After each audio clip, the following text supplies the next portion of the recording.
Under the sprawling branches of a marula tree, amidst the verdant savanna, a young adult, Mavuto, diligently watches his father's goats while etching Arabic script into the soil with a stick. His concentration is broken by a distant voice.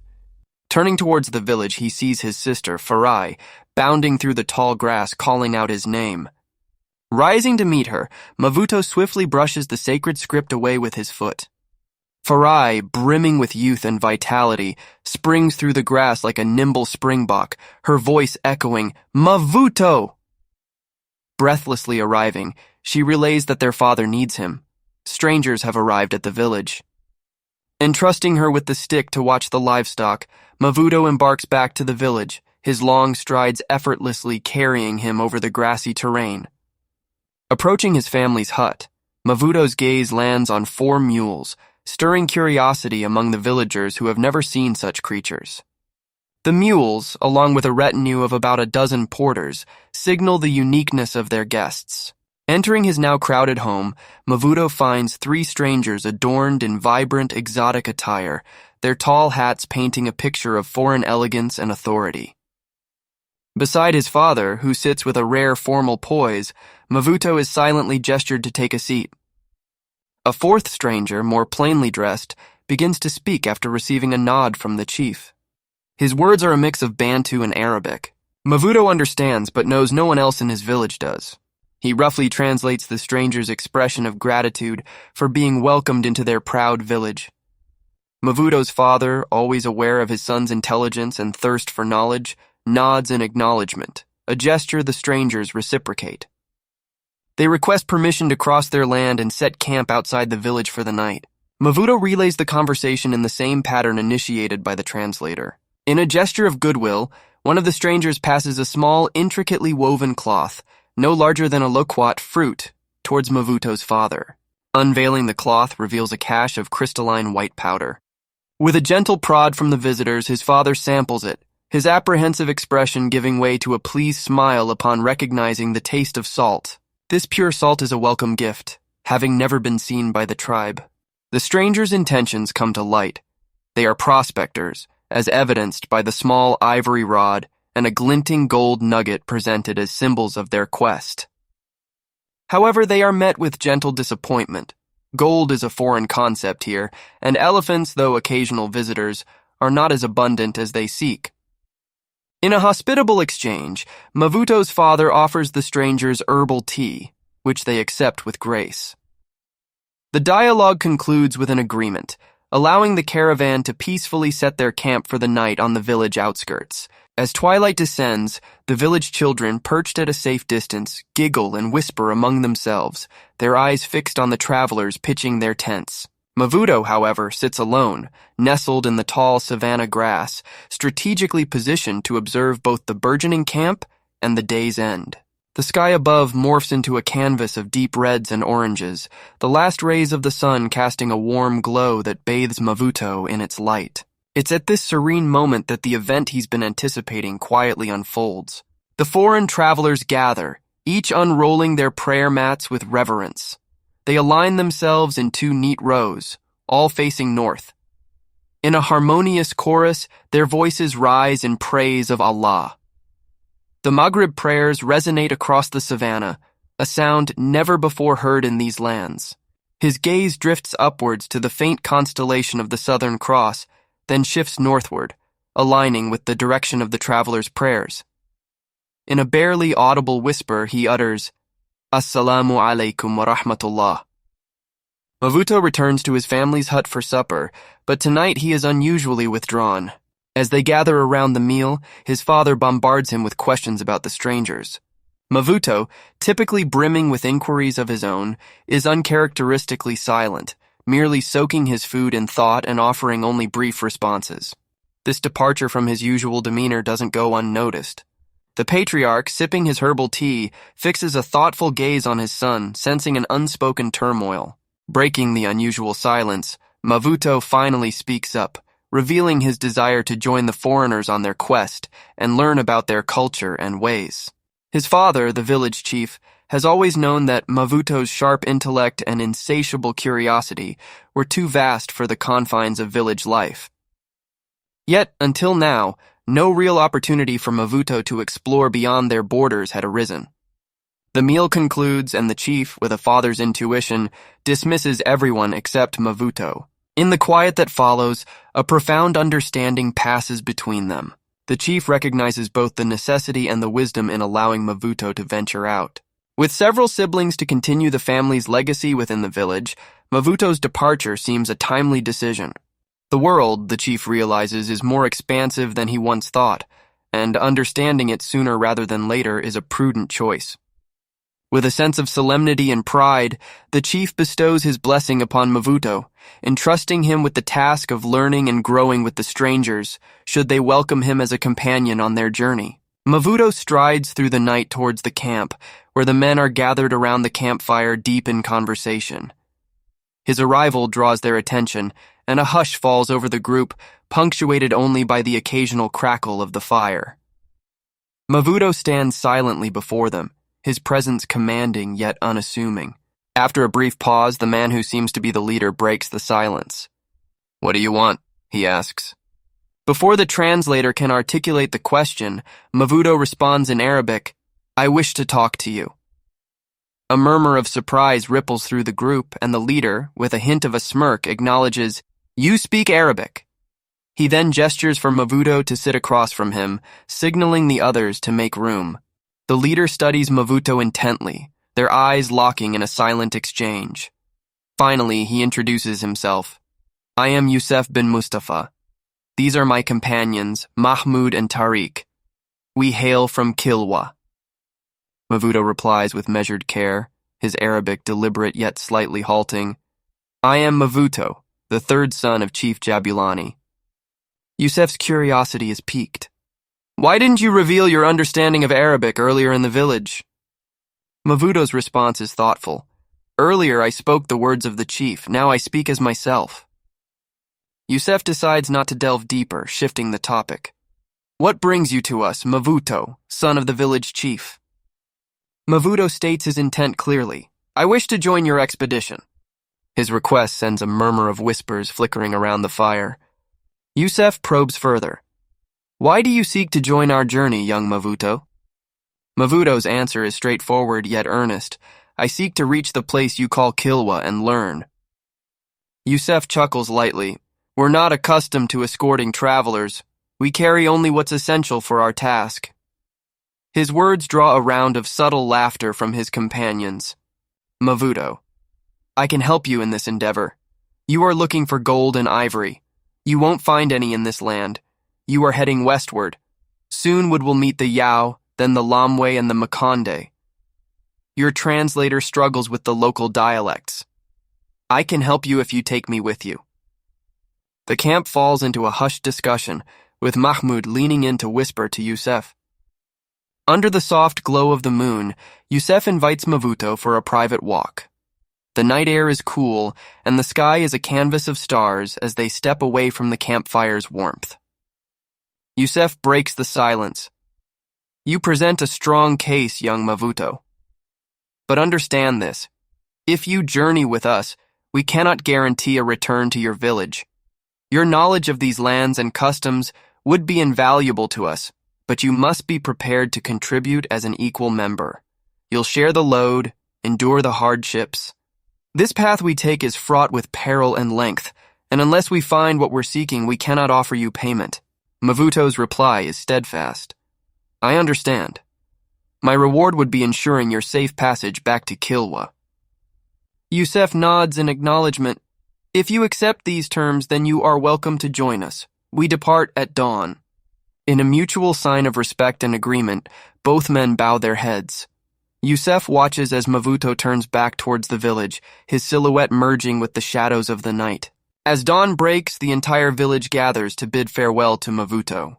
The air is filled with a sense of solemnity as Mavuto makes his way through the crowd, starting with his mother and little sisters, moving through the familiar faces until he stands before his older brother, then his father. The two men lock eyes, sharing a silent, profound understanding that seems to transcend words.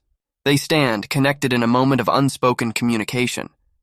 Finally, Mavuto turns and strides towards the waiting caravan with a small pouch and his bow and arrows, his gaze fixed forward, not once glancing back. Inside, he feels an odd sense of detachment. No sadness, no fear, only a calm acceptance of the path that lies ahead. Unbeknownst to him, this would be the last time he'd see his village, his tribe, his family. The morning's journey unfolds in quiet contemplation. The group pauses briefly under the shade of trees for a snack and prayer when the sun reaches its zenith, marking a moment of respite and reflection. In the afternoon, as the caravan continues, Yusef slows his pace to walk beside Mavuto. "Where did you learn Arabic?" he inquires, curiosity evident in his tone. Mavuto, who had anticipated this question, decides on a simple, unassuming answer. 2 years ago, a stranger stayed in our village for a season. I was tasked with his care, which allowed me to learn some Arabic and gain insights into the world beyond our borders. His response is measured, designed to satisfy without revealing too much. Yusef nods, seemingly content with the explanation, and resumes his position at the head of the column, leaving Mavuto to his thoughts. As night falls, the caravan sets up camp in the midst of the vast savanna. The darkness is alive with the sounds of nocturnal animals, yet the camp remains unperturbed, enveloped in a sense of routine calm. Mavuto breaks the silence. "Tomorrow afternoon we will come upon a small village." Yusef interrupts him sharply. "We will not go there." Perplexed, Mavuto asks, "Why not? Wouldn't you want to meet these people as you did with us?" Yusef's response is pragmatic. "Do you believe this land holds what we seek?" Mavuto concedes the improbability. "We only halt for necessary navigation, trade, or when the terrain demands it. Encounters with locals carry risks. We are always one wrong word away from being sent back to our creator. Furthermore, if we stop in every insignificant village, we would never return home." Mavuto felt slightly offended with this last statement, but decided to brush it off. After 3 days of travel, the landscape transformed, becoming lush with denser vegetation. The group established their camp beside a tranquil river. Some men busied themselves fishing, while others refilled their water supplies. Eager to demonstrate his capabilities, Mavuto volunteered to go hunting. That evening, the camp was abuzz with a sense of festivity. Their dinner was a bountiful spread of fish, local berries, roots, and, to everyone's delight, a young springbok courtesy of Mavuto's hunting prowess. Yusef announced that they would seek out a village the following day. At this, all eyes turned to Mavuto, making him unexpectedly the center of attention. A wave of unease washed over him. He hadn't anticipated venturing so far from his village so soon. The realization that he was unfamiliar with these parts of the land dawned on him, but he reassured himself, relying on his adept tracking skills, confident that he could locate whatever the group needed. True to his inner promise, the next day Mavuto quickly discovered a path leading to the river. It was evident that people frequented this route, and he surmised that a village lay at its end. Yusef, Mahmud, and Tariq are now changing into the attire meant to make a favorable impression, the same clothing they wore during their meeting in Mavuto's village.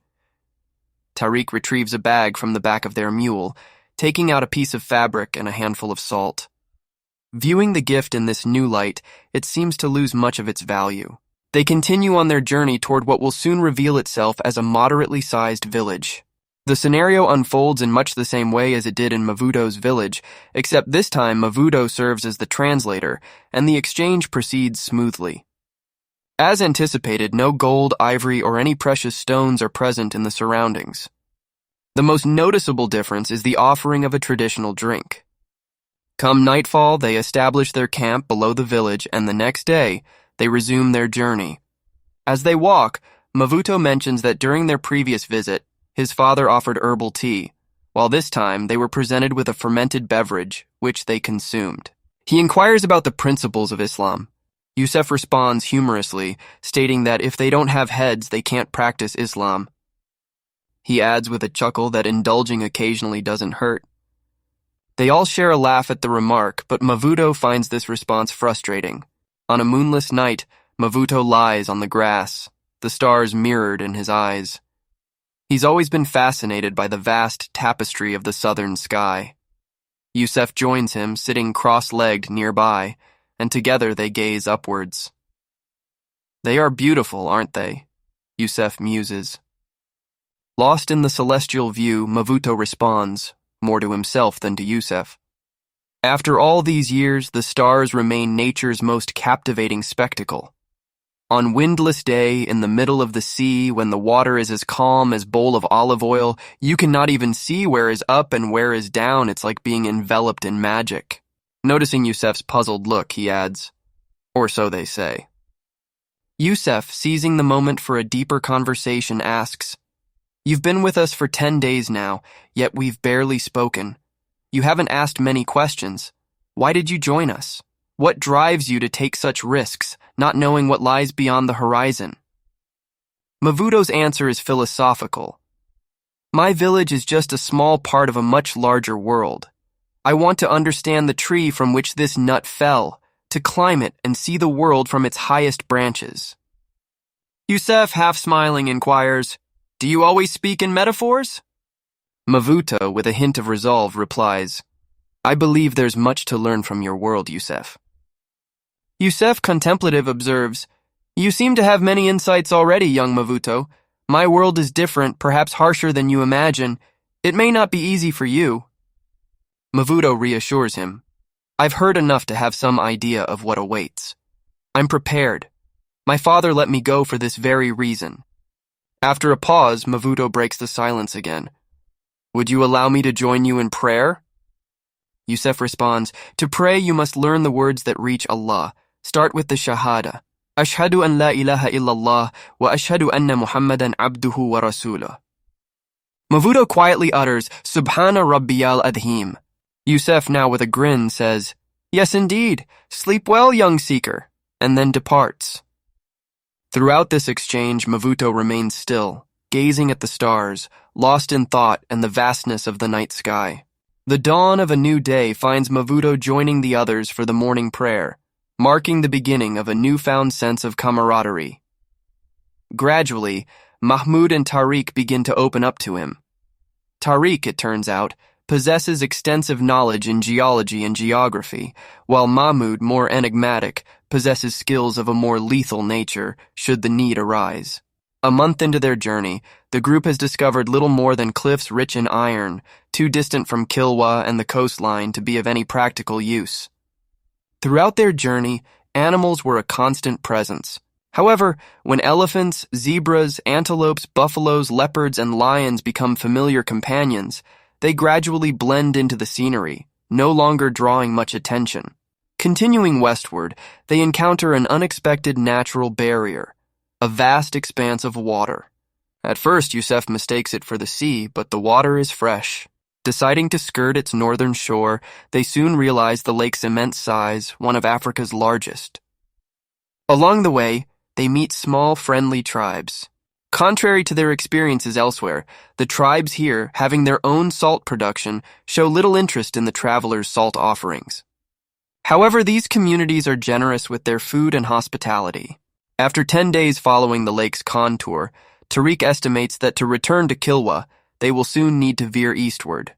Their journey along the shores has extended longer than expected, revealing the vastness and diversity of the land they traverse. As they journeyed for 2 months, the landscape gradually changed. The simple huts of earlier villages gave way to more substantial clay houses, signaling their approach to a more settled civilization. This transition marked the end of their extensive survey, a journey that had taken them through diverse landscapes and cultures. Yusef, though somewhat disappointed with the overall haul, couldn't help but reflect on their achievements. They had collected various animal skins, identified a region with copper-rich soil near the vast lake, secured a trade agreement for ivory with a tribe possessing a substantial elephant population, and found another tribe willing to supply agates and carnelians. These successes, albeit modest, had all come in the final stretch of their journey. Despite the challenges, Yusef's inherent optimism shone through. He took solace in the fact that they hadn't lost any members of their party and that they were on track to return home before the onset of the rainy season. Additionally, the journey had brought a new ally in Mavuto, whose skills and knowledge had proven invaluable. After approximately 120 days since departing his village, Mavuto gazed upon the vast expanse of the great blue ocean for the first time. A sense of awe washed over him as he looked out at the endless water. Now, on well-trodden paths, it would take them less than 5 days to reach Kilwa, their final destination. After a short crossing by on boat to Kilwa Island, Mavuto entered the city. He was awestruck. The bustling crowds and imposing stone buildings were unlike anything he had ever seen. The vibrant market was a sensory overload with spices, fabrics, foods, and utility items from various lands. Among the crowd, he noticed richly dressed Arabians and Indians, all intent on their own fortunes. Outside Yusef's house, the group disbanded. Yusef, Mahmoud, and Tariq exchanged heartfelt hugs and promises of payment within a few days, while the porters were paid immediately. Mavuto watched as they dispersed, likely to spend their earnings on city pleasures before venturing out again. Yusef, still carrying his saddle, leads Mavuto towards his final goal. "This is Kilwa's most prestigious Islamic school," Yusef says. "Are you certain this is what you want?" Mavuto, gazing intently at the reddish building, affirms confidently, "Yes, this is what I want." "Very well," Yusef responds. "Remember, you can always find me if you need anything. Our shared journey ends here, but a new one begins for you." He hands his prayer mat to Mavuto. "You've been an excellent guide, and you've earned this. It's time for you to leave the dirt behind." Mavuto gratefully accepts the mat. "Thank you for taking me here," he says. Yusef offers a parting gesture. "Salam alaikum, young Mavuto, son of Chief Jabulani." Mavuto replies, "Wa alaikum salam," watching as his friend walks away. Standing before the school's entrance, Mavuto knocks. A young teenager opens the door slightly, eyeing Mavuto with curiosity. "What do you want?" he inquires. "I wish to join this school and learn," Mavuto states. From inside, a voice asks, "Who is it?" The boy turns and calls back, "There's a Makonde here wanting to join our school." The dismissive reply comes from within. "We don't need a dirt child here." With that, the boy bluntly tells Mavuto, "Go away," and shuts the door firmly. Mavuto wanders the streets of the city, his gaze drifting absently over the bustling crowds. His aimless walk leads him to the city's edge where the shore meets the sea. Under different circumstances, the sight of the white sandy beach, the palm trees swaying gently behind him, and the vast expanse of the sapphire blue sea would have been breathtaking. But Mavuto's mind is preoccupied, replaying the day's events. As dusk falls, the call to prayer echoes across the city, reaching him on the shore. Mavuto carefully lays out his prayer mat, aligning it parallel to the beach, and begins his prayers. That night, hunger becomes his constant companion. He ventures towards the city's outskirts, returning an hour later with mangoes, a coconut, and a chicken now roasting over a fire. The following morning, it isn't the rising sun over the ocean that awakens Mavuto, but another call to prayer. He rises, fulfilling the divine commandment with reverence. Throughout the morning, Mavuto ponders his next steps, subconsciously tracing words in the sand with a branch. Suddenly, a voice behind him breaks his concentration. "What are you writing, boy?"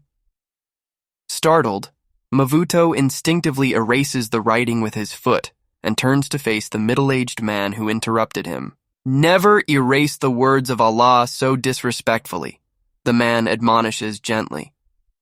He then kneels before the cleared patch of sand, smoothing it with a sweep of his hand. With his index finger, he writes, "Allah is great" in the sand, ensuring Mavuto can read it easily. Then, with a slow, deliberate motion, he wipes the words away. "My name is Ibrahim bin Mohammed," the man says as he stands. "What brings you here, boy?" Mavuto, shielding his eyes from the morning sun, looks up at Ibrahim. "I am Mavuto. I came to make a name for myself. I thought the school would accept me, but they turned me away, calling me just a dusty Makonde." Ibrahim nods. "You must have tried Madrasa al-Furqan. It's a renowned school, producing many dignitaries in our sultanate. So, what's your plan now?" "I'm not sure," Mavuto admits. "I need to find work. I can't return to my village." "Do you know how to write, Makonde?" Ibrahim inquires. Yes, sir, I do, Mavuto responds earnestly. Ibrahim pauses, considering this. And are you willing to work?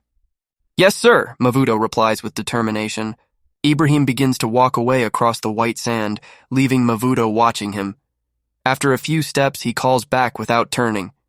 If you're truly willing to work, I might have something to teach you.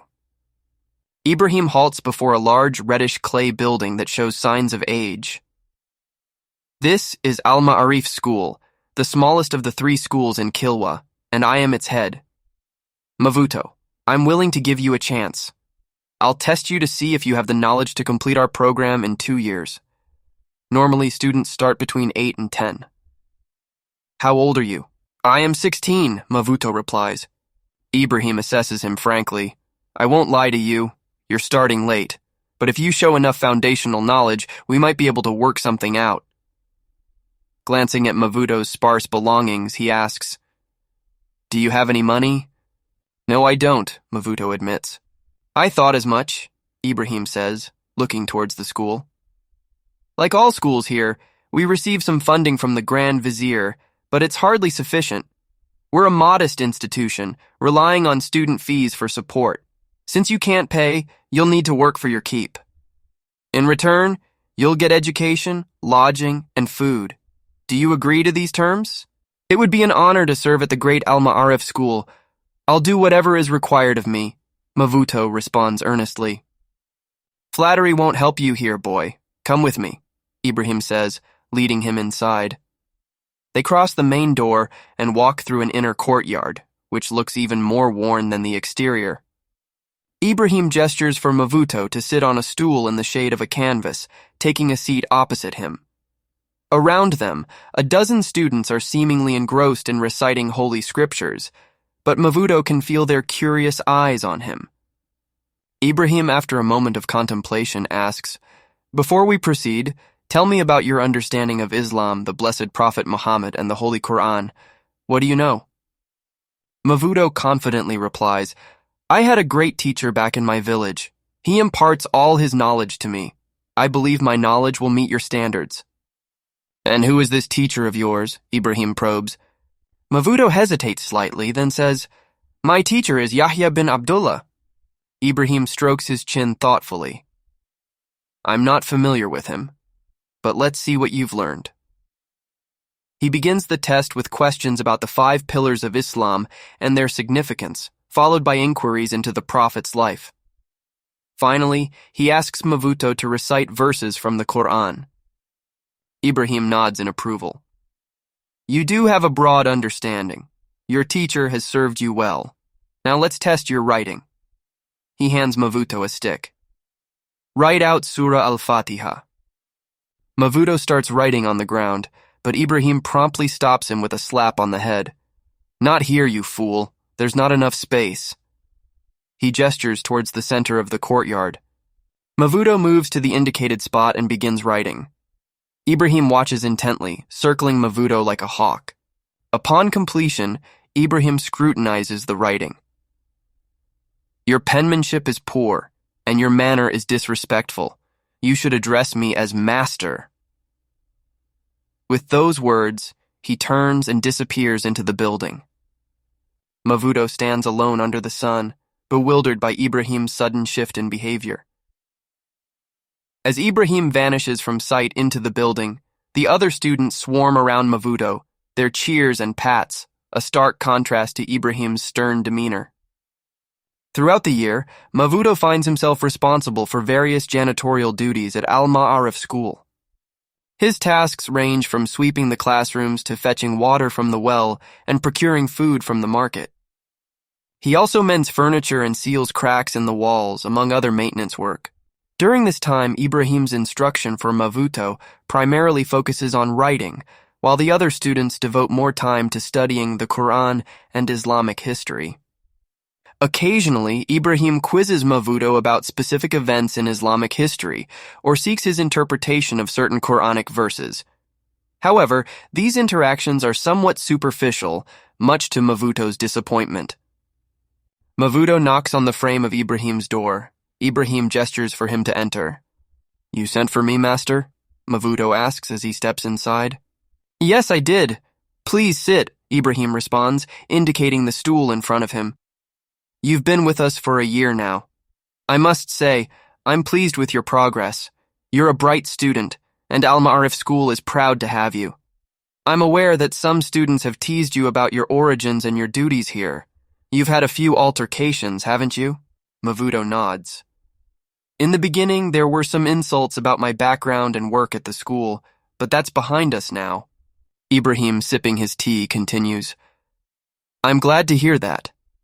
You've probably noticed that we don't have many students your age, and those we do have are following the same curriculum as the younger ones. Mavuto acknowledges this with a nod. Do you know why that is? From what I've heard, the other schools have been taking away the best students for themselves, Mavuto replies. Ibrahim, do you know why? Mavuto for the choosing ceremony. Yes, for the choosing ceremony, Ibrahim confirms. Every 5 years, the Grand Vizier selects 2 students from the schools of Kilwa to become his representatives. Unfortunately, no student from Al-Ma'arif has ever been chosen. The best are taken by other schools.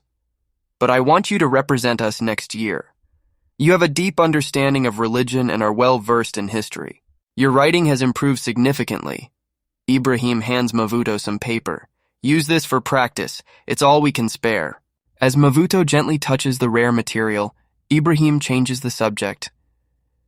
There are some disturbing rumors about you. Startled, Mavuto inquires, Master? Stand up and lift your tunic, Ibrahim instructs.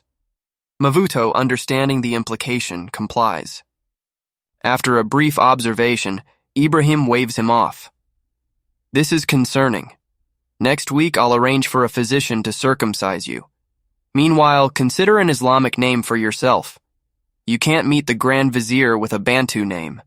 You may go now. Mavuto bows slightly and exits.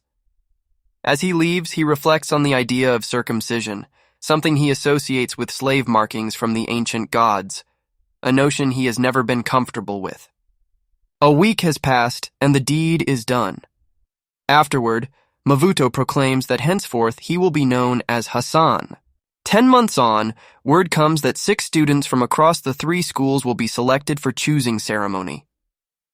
They vie for 2 prestigious roles, assistant to the Grand Vizier and his clerk. With merely 5 days before the selection, Ibrahim presents Hassan with the school's tunic. It's an elegant garment in hues of brown, black, and red, accompanied by a thick belt interwoven with silver threads, a complimentary shoulder piece on the left, and a simple headband. On the day of the ceremony, Hassan dons his attire with dignified pride. Ibrahim, adjusting the tunic to fit Hassan's slender frame, is himself clad in ceremonial robes. The students, forming a reverent circle around Hassan, join in prayer during this solemn occasion. Ibrahim gestures for silence and speaks of the hard work that has led to this day. He proclaims that never before has the school had such an erudite student. Allah has truly graced us with Hassan. You embody the best of our teachings, he declares. The students echo in unison with a resounding Amin. At that moment, Ibrahim affixes the school's medallion onto Hassan's shoulder, and with a firm grip on his shoulders assures him, You are ready. Go forth with strength and confidence. Together, Ibrahim and Hassan make their way to the palace. Along the route, townsfolk, aware of the significance of the day, offer cheers of support. Ibrahim, basking in the moment, encourages their enthusiasm with gestures and a beaming smile, while Hassan remains steadfastly focused. Hassan has only ever seen the palace from a distance. Approaching it now, about to step inside for the first time, he's struck by its grandeur. The palace, a formidable edifice of stone, commands views over the entire bay. The blues of the sea, the greens of the gardens and forests, and the white stone of the building come together in a picturesque tableau, a fitting backdrop for the day's momentous events. The palace courtyard is abuzz with anticipation as all the contenders and their mentors convene, the court's nobility present out of curiosity rather than duty. Even though this is not an official state ceremony, the choosing ceremony has piqued the interest of the highborn, with discreet wagers exchanged over the likely victors. As the murmurs crescendo, Grand Vizier walks in, flanked by his assistant and clerk. The Vizier, a man of medium build dressed in the height of fashion, casts a swift, discerning glance over the lineup of hopefuls. With an air of formality, he announces the purpose of the gathering. Today marks the choosing ceremony. It is my charge to personally select a new assistant and a new clerk. The incumbents will step down and assume new duties. We have 6 contenders today, 3 from Madrasa al-Furqan, 2 from Dar al-Ilm School, and 1 from Al-Ma'arif School. Let us proceed. Turning to the first candidate, the Vizier inquires, "Whom do you serve?" The response from the Madrasa al-Furqan representative is prompt, "Allah and the Sultan." The Vizier nods and repeats his question to the second contestant, receiving an identical pledge. The ritual continues in this manner until it is Hassan's turn. The room falls silent as the Vizier poses the question to him. "Whom do you serve?" Hassan's answer is unexpected. Truth, justice, and loyalty. A wave of whispers ripples through the crowd behind him, signaling their intrigue. The Vizier raises an eyebrow, remarking, "Those are many masters to serve at once." Hassan calmly retorts, "In the eyes of your eminence, they are but facets of the same sovereign." The Vizier, undisturbed by the whispers, returns to the first contestant and commands him to recite specific verses from the Quran.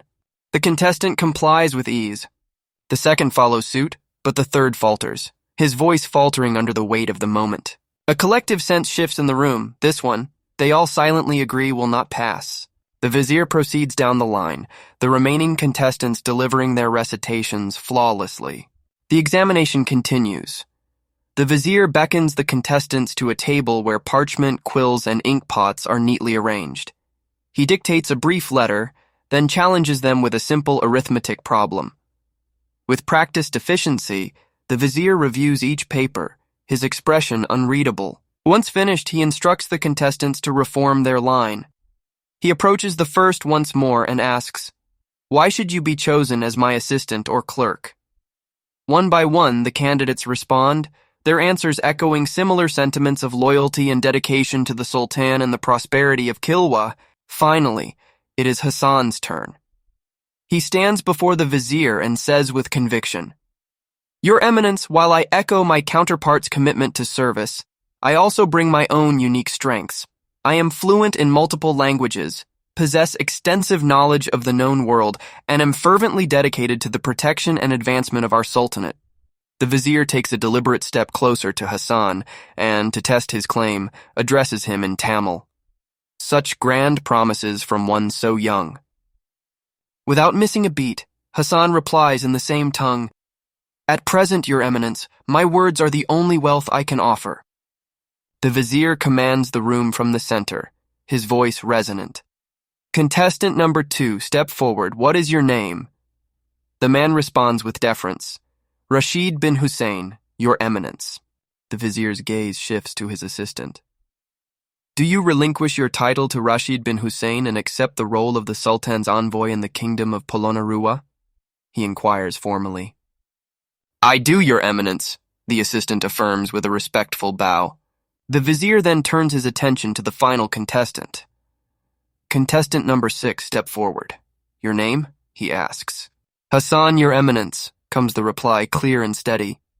Turning to his clerk, the Vizier continues, "Do you relinquish your title to Hassan and take up the stewardship of Pemba Island?" The clerk too agrees. "I do, Your Eminence." With the declarations made, the Vizier pronounces the choosing ceremony concluded and departs the room. A chorus of congratulations fills the space, directed at the 2 appointees and the 2 servants of the Sultan, now ascending to new positions. Ibrahim, beaming with pride, embraces Hassan, offering his praises for a superb performance. He then steps back with a formal bow. "Grand Clerk Hassan, it has been an honor to have you as a student. I wish you health and success in your new role," he says, his voice tinged with emotion. Hassan responds with equal respect, "Ibrahim bin Muhammad, the honor has been mine to learn from a master such as yourself. My gratitude for all that you've taught me. As the moment unfolds, various nobles approach, each extending their congratulations to Hassan, acknowledging his new status with gestures of goodwill. Hassan steps into the Grand Vizier's private office in the palace, ready to embrace his duties as Grand Clerk. The office, though modest in size, is swamped with piles of documents that reflect the Vizier's myriad responsibilities. Beyond the busy workspace, a window offers a breathtaking view of the bay and the mainland. The Grand Vizier, with a demeanor that commands respect, outlines the scope of Hassan and Rashid's new positions, stressing the significance of their roles. He makes it clear that he expects nothing less than their utmost dedication and warns that any failure to meet his expectations will have swift repercussions. After providing this stern guidance, the Vizier departs, citing a pressing engagement, and instructs Rashid and Hassan to consult with their predecessors for a thorough briefing on ongoing affairs. Once the Vizier leaves, Rashid turns to Hassan with a disdainful sneer. "It's a disgrace," he hisses, "that a Makonde like you has been appointed as Grand Clerk. Enjoy your time counting goats while I savor the luxuries of the palace." With a contemptuous flick of his robes, Rashid exits, leaving Hassan alone, his gaze lingering on Rashid's retreating figure. Ali, the former clerk, escorts Hassan through the tranquil flower garden for a candid discussion. "Hassan, congratulations on your new appointment," Ali begins warmly. "Your boldness at the choosing ceremony certainly raised eyebrows." The Vizier, despite his formal exterior, values wit and uniqueness. "You've got the makings of a fine clerk. Just remember, those very qualities that impressed might also be twisted against you. Focus on your responsibilities and avoid entangling yourself in palace politics. Fortunately, your duties in the city should keep you clear of most courtly intrigues." Hassan, curious, asks, "Ali, could you outline what my duties will entail?" "Of course," Ali replies. "Your role is straightforward. As the clerk, your primary task is to oversee the smooth operation of the harbor and keep a watchful eye on the marketplace. Your assistant, Farid, will handle the day-to-day activities. He's been in the role for over 15 years and is well versed in the nuances of the job. Your presence will mainly be about establishing authority, reprimanding when necessary, and managing the bribes." Hassan's expression betrays his concern. "Collect bribes. Could that lead to trouble? It doesn't seem proper." Ali responds with a knowing smile. "Did the Vizier discuss your salary?" Hassan shakes his head. "That's because you're not being paid in the traditional sense. This position is more of an apprenticeship. You're here to learn the ropes for your future role. As such, your compensation comes indirectly. Merchants will offer you bribes to ensure the safety of their cargo and the well-being of their slaves. Your job is to accept these bribes and, once a week, split them, giving half to the Vizier's assistant. He's in a similar situation as you, but doesn't share his earnings from arranging meetings. It may seem inequitable, but that's how things operate here. Any personal gifts you receive, like clothing, spices, or ivory, are yours to keep. You cannot share the favors from a girl, won't you? Additionally, there's an important practice you should adhere to. Once a month, the entirety of that day's collected bribes should go to Farid. While it might seem excessive, it's crucial for maintaining the status quo. Farid has grown accustomed to this income, and if it's not provided by you, he may seek alternative means to secure it. Believe me, he's earned it. Farid's experience is invaluable, especially when it comes to navigating the cunning of traders. He'll be a significant ally in discerning when to overlook minor infractions and when to assert authority. A crucial part of your role is to know when a bribe is significant enough to warrant turning a blind eye, and don't hesitate to assert your authority now and then. Occasionally, you'll need to resort to the whip to maintain order. It's an unpleasant but necessary part of the job, ensuring that people remember who you represent. Adapt to the realities of this position. Causing trouble will only attract unwanted attention from the Vizier, and that's something you definitely want to avoid. Remember, as long as the tax revenue keeps flowing into the Sultan's coffers, you're fulfilling your duties. With that, I bid you farewell and good luck. May Allah guide your path." With a slight bow, he conveys his sincerity. Hassan replies with equal respect. "Thank you for your guidance, Ali. May Allah grant you wisdom in your new responsibilities." As they part ways, Ali offers one last piece of advice. turning back to Hassan. Don't lose heart. Despite what others may think, your role holds more substance than that of the vizier's assistant. While he may be akin to a decorative feather on the peacock rear end, you, my friend, are the discerning eye of the hawk.